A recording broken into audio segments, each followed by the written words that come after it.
Hey everyone, so I'm back with a bit of a, I suppose a bit of a mods video this time on the bike. So as you can see, I've got a nice Brembo M4 caliper there, a nice Hel Master Cylinder for the bike, and it's a bit of a brake upgrade.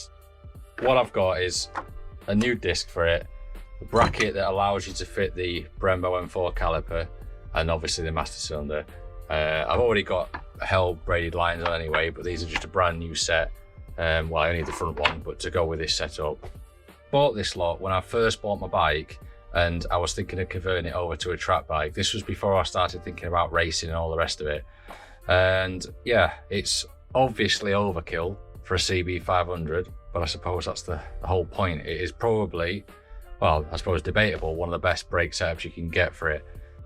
So there's a couple of guys over in Netherlands that make these brackets, and this is to allow the caliper to mount directly to the bike. Yeah, it's a Galfer disc, a little bit bigger than the standard one, about a centimetre in diameter all over. I think it might be a bit thicker as well, but I'm not sure. I mean, anyway, the Armstrong one's good, but that's, like I say, oversized. Obviously the M4 caliper, I mean, everyone knows they're already good already. As you can see, it is brand new. Standard Brembo pads that come with it. I don't even know which ones they are, but I'll give them a try because they're already in. Normally I put SBS dual carbons in the Brembos, but yeah, I'll go with them for now. A Hel Master Cylinder. This is the 16mm one, so this is for single-sided calipers. If you have a double, then you need the 19 instead of the 16. Way better than the standard Brembo Master Cylinder. There's so much more feel in one of these compared to the standard one. So I've got the kit that goes with that for the reservoir as well. And as I say, these lines to go on as well. Oh, these things, in case you're wondering, these are some preload adjusters that I got for the front forks as well. So none of this can be run on Thundersport, obviously, and that's not really the point. At the time that I was going to build a CB, I was going to build what I thought would be the best track bike CB that I could. Yeah, obviously there's a lot of money's worth of brakes there, and it's debatable as to whether you need it on a CB or not, because, well, the less braking you do on them things, the better to carry this corner speed and all that lot. But yeah, anyway, I thought I'd give them a try and see how I get on.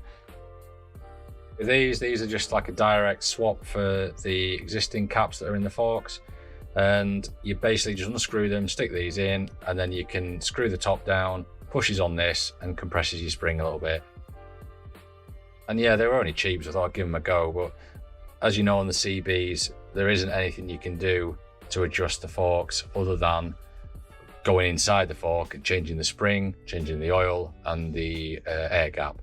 Whereas this allows you to make them a little bit stiffer or lighter should you need to whilst you're at a track. So for a track bike, they probably are quite a handy thing to have. I mean, you know, I don't know how often you'd be changing them, but if you wanted to tweak it for, say, a bumpy track or heavy braking tracks or whatever, it allows that bit of flexibility. So I thought I'd give them a go. So obviously I've got the standard Brembo Master Cylinder, nothing fancy about that whatsoever. It obviously was rebuilt when I built the bike, and you know, it works pretty well, but it literally feels like on-off with this thing, whereas I know the Hel one is going to be way better for that. Standard Brembo caliper. I've got DP brake pads in there, and they're not bad to be fair, but again, the M4 is way better than this thing and much more over-spec'd. As you can see, that bracket's going to bolt into here and then extend further out for the disc. And then it's just got the Armstrong disc on there, which again is far better than the standard ones that come on the bike. I mean, these are great. And yeah, they like I said, I've been racing with this and they do the job, but I'm going to give this other setup a go just because I've got it. And then if I decide I don't want it, I can always just, you know, stick it on another bike if I ever build another one, which I won't mind doing. But a bit of a fun, bit of a test really. And yeah, go and do a couple of track days on it and see how I get on with them. So one other thing that I'm also faffing around with is this. So my rear set is obviously just this part here, and I made this plate to go onto the side of here, and I'm having quite a few issues on the bike where it could be down to me, and probably is my fault really, but foot positioning. I'm grinding out my toe constantly and grinding out pegs as I lean the bike over. Now an obvious one would be, well, just move your foot, move it out of the way. And I have tried that, believe me, but I still seem to go through boots and grinding off the toes. And that's a brand new set of boots that I've done it on. And that's my other set. And you can see, I've even had to fiberglass them on because I did it at a race and I was nearly through the boot itself. I'd gone all the way through the little cap there that holds this toe slider on, and I ended up having to fiberglass them in place just to get me through. So yeah, I need to do something about this. So I thought I'll make these and give it a quick try. What it's done is it's lifted it up a little bit and back a little bit, so that gives me a bit more ground clearance when I'm leaning over. I have got really long legs and I do find it hard tucking in on this thing because it's, well, let's face it, it's more of a pizza delivery bike than it is a sport bike. And as you're leaning it over, you start to grind things. I mean, I've ground out the bottom of my exhaust pipe there, look. I don't know if you can see that, how well that's picking up. But it's ground it out by leaning the bike over. Yeah, I've done it on a few places on the bike, so the more I can try things like this, for the sake of buying a £10 piece of metal, I may as well give it a go and see if I can do anything with it. Now that side's just the shifter side. I'll have to get a different shift rod made for it, but again, I'll give it a try. So that's another update to it, all small tweaks, but that I can use in Thundersports if it works out, brilliant. But the other stuff I've mentioned already, I can't. But other than that, I'll keep trying little things out and yeah, keep trying to make it better. I'm gonna start by putting these fork preload caps on. I've already done one. As you can see, it's gone all right. I suppose it's worth pointing out the difference between the two. So the standard cap's on the right, and that's the preload cap on the left. You can see that even without any preload applied, that's at the bottom setting. So fully at the bottom, and that fat wound out as far as it will go, it's still applying a small amount. So I'm gonna start with it pretty as it is, totally out like this, put it in and just see how it is, and then I'll wind it down a little bit throughout the day. I don't want to go crazy with it and just start messing around, but I'll probably try a few notches on there and see what it does, if it does anything at all that I can feel.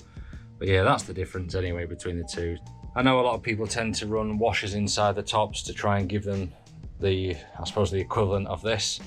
Obviously, like I said before, we can't use these on Thundersport for racing with, but you can add washers in to push that down, which is effectively doing the same thing. This is just a nicer way of doing it. Anyway, that one's on, tighten it down, and now I'll do this one. Oh, there we go.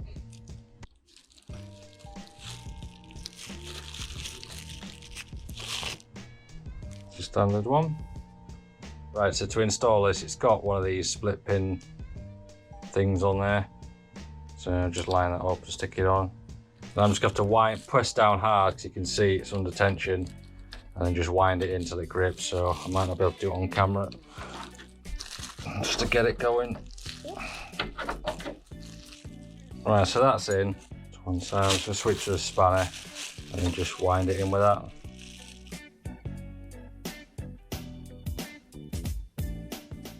Right, there we go. I'm just going to torque it down, and that's that bit done.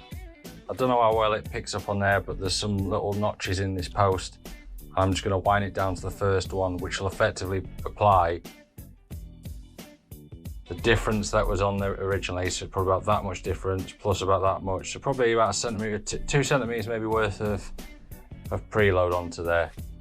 And I'll give that a try and just see what it's like.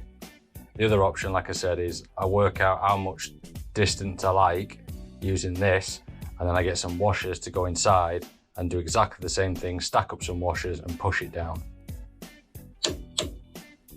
All right, that's it torqued up. Just put the bars back on. Okay, now what I'm going to do is just dismantle all of this off the bike. So take the caliper off, take the front wheel out, take this straight off, and then I can start putting on the new stuff. So I'll leave it all connected like with the lines and everything, because then it's only a case of rerouting it back on, and it should be nice and easy to do. A quick changeover when I need to. Just support that with this for now. Then just a simple case of undoing that when I can find the flipping Allen key.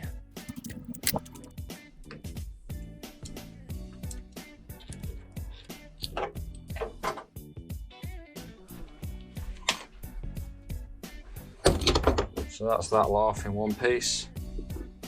I've cleaned this all up like nice and clean the other day, so ready for when I do my race. But anyway, it'll still stay clean. So I'll leave that for now.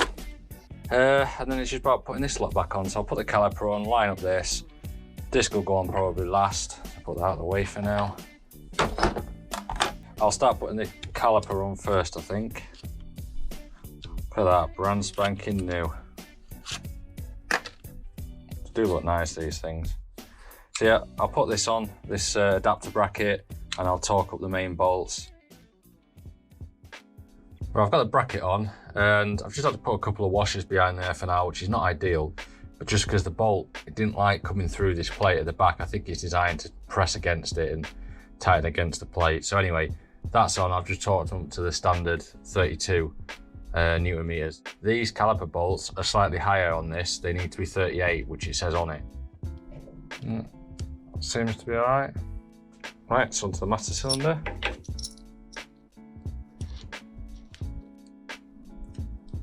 Right, for now I'll just leave it like that.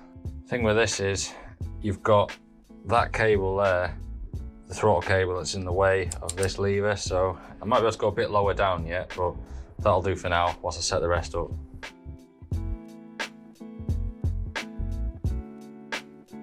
I tend to use this Tygon clear tube for the reservoir connector pipe, just because I can see any air bubbles in it and it just looks a bit nicer, doesn't it, than the black rubber one. But yeah, that goes on there and obviously connects to the pipe at the top. That should do it. So I've got that tightened up. It's only light, this pot, but that should be enough to keep it from flapping around.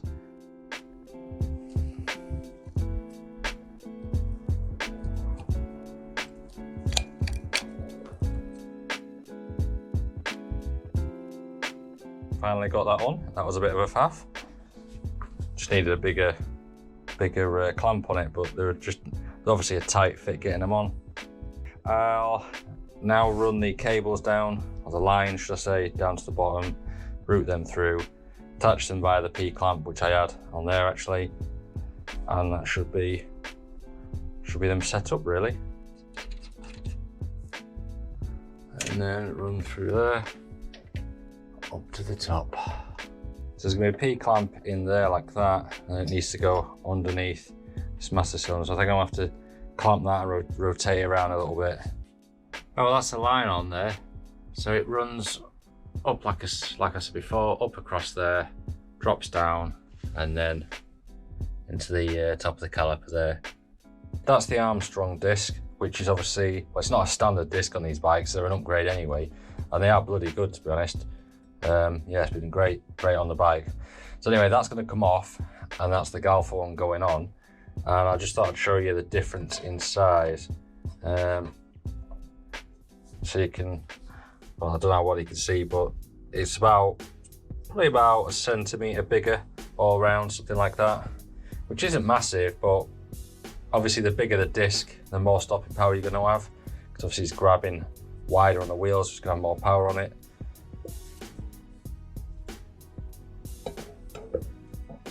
New disc is on, just needs torquing up on the bolts, and then I can put it back in and hopefully it fits into the caliper after all of this.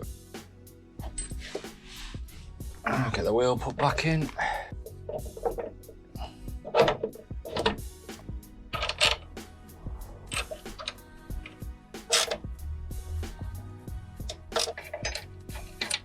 I've just had to take the wheel back out because I realised I couldn't get to the banjo bolt there because the wheel's in the way. With it being a bigger caliper, it's much closer, so there's no space. And brake fluid just arrived in the post, so I can get this sorted out now. Just got the same as I always get. I'm trying not to get this absolutely everywhere.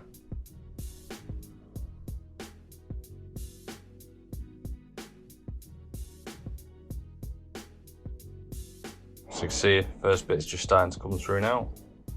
Right, now what feels like an absolute eternity later, starting to get some feel coming through the lever, so you can just see how many bubbles are coming up there.